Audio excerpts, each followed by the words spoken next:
Hello, I'm Blake Bombin, Business Development Manager from Ravago Chemical. I'm here to talk to you today about the new yeast AWRI OBSESSION from AB Biotek. It is a selection of Michnikovia yeast. So this is a non-Saccharomyces strain yeast that's designed to be used as a sequential fermentation. So what is a sequential fermentation? So non-Saccharomyces yeast have very low alcohol tolerances, and so they tend to not live very long and are not able to do a complete fermentation all the way up to the normal sugar levels. Normally they die off somewhere between 5 and 10% alcohol. So at that time, then you need to add another strain, a stronger strain of yeast to take over and to finish the fermentation out.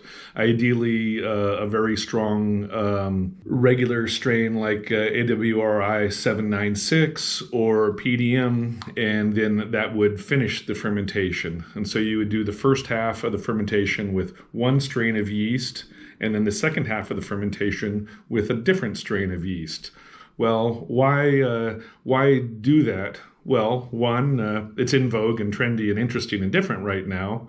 Michnikovia and some other non-Saccharomyces yeasts can give some very interesting results. In this particular case, the Michnikovia strain gives a much darker color extraction out of the red wines that are fermented with it, and then it also enhances the aroma profile and gives a more complex flavor and structural feel inside the wines that it makes.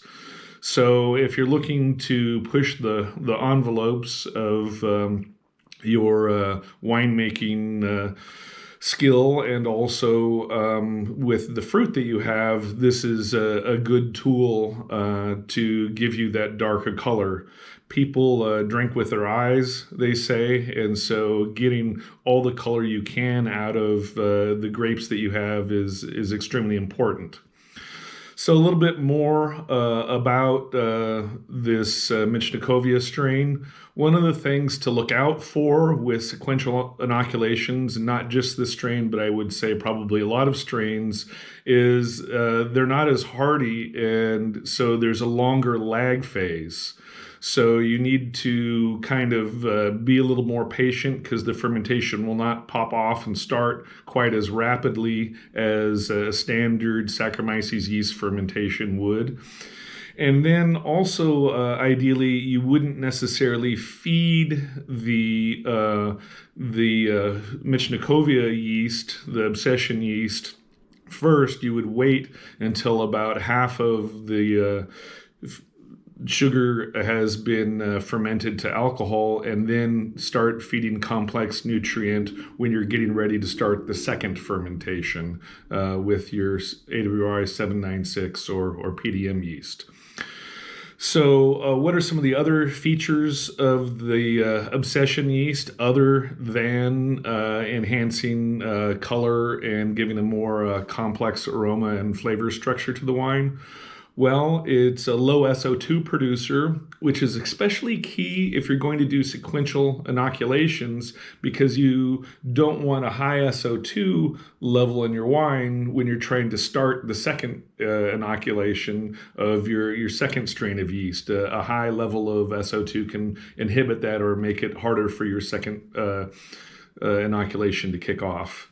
And then also it's a low VA producer, especially important for non-Saccharomyces strains. I mean, because otherwise a lot of wild yeast or non-culture yeast or some of these non-Saccharomyces yeast can be high VA producers. And so if you're doing a sequential inoculation and you have two yeasts that are high VA producing, you may end up with some trouble at the end of your fermentation at dryness.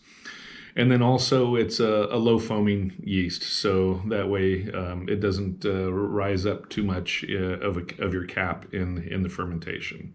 So I'm looking forward to giving some experiments on this, being that this was an AWRI selection. It was done in Australia on Merlot, Cabernet, and Shiraz. Okay, well, thank you very much. And this is Blake Bombin, Ravago Chemical.